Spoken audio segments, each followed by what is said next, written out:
Telangana CM Revanth Reddy పాలనను పరుగులు పెట్టిస్తున్నారు. మొన్నటిదాకా ఎన్నికల హడావిడితో పాలనపై సరిగా దృష్టి పెట్టని రేవంత్ ప్రస్తుతం అడ్మినిస్ట్రేషన్లో బిజీగా ఉన్నారు. అన్ని శాఖలపై గ్రిప్ పెంచుకుంటూ రూలింగ్లో తన మార్కుండేలా జాగ్రత్త పడుతున్నారు.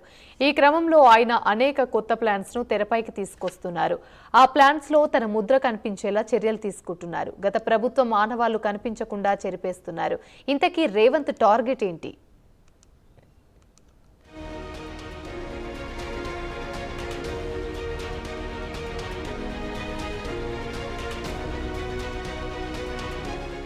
సీఎం రేవంత్ రెడ్డి పూర్తి స్థాయిలో పరిపాలనపై దృష్టి సారించారు.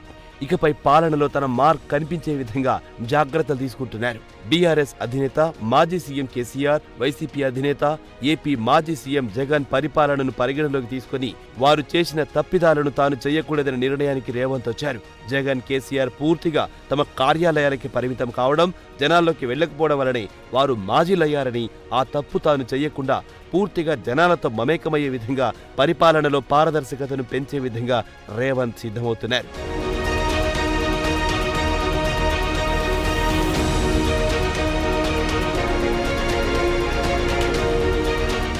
తెలంగాణ అసెంబ్లీ ఎన్నికలు పూర్తయిన తర్వాత లోక్సభ ఎన్నికలు రావడం, ఎన్నికల కోడ్ అమల్లో ఉండడంతో పూర్తిగా ఎన్నికల వ్యూహాలపైనే ఫోకస్ చేశారు. దీంతో పాలన పరంగా ముందుకు వెళ్లేందుకు ఎన్నికల కోడ్ సైతం అడ్డొచ్చింది. అయితే ఇప్పుడు అన్ని వ్యవహారాలు చక్కబడడంతో పరిపాలనపై రేవంత్ దృష్టి పెట్టారు. ఈ మేరకు ప్రతి నెల సెక్రటరీలతో సమావేశం నిర్వహించబోతున్నట్టు ప్రకటించారు. అయితే ఈ సమావేశానికి మొక్కుబడిగా వస్తే కుదరదని, పనిచేసే అధికారులకు తన సహకారం ఉంటుందని, లేని వారిపై చర్యలు తీసుకునేందుకు ఏమాత్రం వెనకాడనని ఐఏఎస్లకు రేవంత్ హెచ్చరికలు చేశారు. కలెక్టర్లు ఫీల్డ్ విజిట్ చేయడం లేదని, ఇకపై తాను కూడా ఆకస్మిక తనిఖీలు నిర్వహిస్తారని చెప్పారు.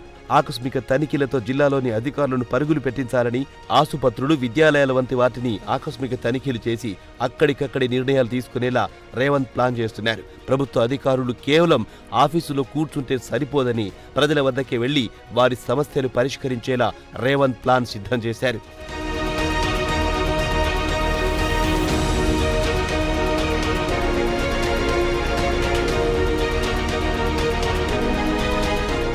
మరోవైపు గులాబీ అధినేత, తెలంగాణ మొట్టమొదటి సీఎం కేసీఆర్ పేరు లేకుండా పథకాలకు, నెంబర్ ప్లేట్లకు, అలాగే జిల్లాలకు పేర్లు మార్చే ప్రయత్నం చేస్తున్నారు. తెలంగాణ సింబల్లో కూడా మార్పులు చేసేందుకు కంకణం కట్టుకున్నారు రేవంత్ రెడ్డి. తెలంగాణ రాష్ట్ర గీతాన్ని కూడా మార్చేసి తన మార్కు పాలనను చూపిస్తున్నారు. కాకతీయ కళాతోరణాన్ని కూడా ఎగరగొట్టేందుకు ప్రయత్నాలు జరుగుతున్నాయి. ఇటు చార్మినార్ ముద్ర లేకుండానే తెలంగాణ చిహ్నం ఉండేలా రేవంత్ రెడ్డి నిర్ణయం తీసుకుంటున్నారు. అక్కడితో ఆగకుండా తెలంగాణ జిల్లాల రద్దు కార్యక్రమానికి కూడా శ్రీకారం చుడుతున్నారు. ప్రస్తుతం తెలంగాణ రాష్ట్రంలో 33 జిల్లాలున్నాయి. అందులో దాదాపు 10 నుంచి 15 జిల్లాలను రద్దు చేసే దిశగా రేవంత్ రెడ్డి నిర్ణయం తీసుకుంటున్నారు. అంతేకాకుండా జిల్లాల పేర్లు కూడా మార్చేస్తున్నారు రేవంత్. ఇప్పటికే ములుగు జిల్లాను సమ్మక్క సారలమ్మ ములుగు జిల్లాగా మార్చేందుకు ప్రకటన కూడా రిలీజ్ చేశారు.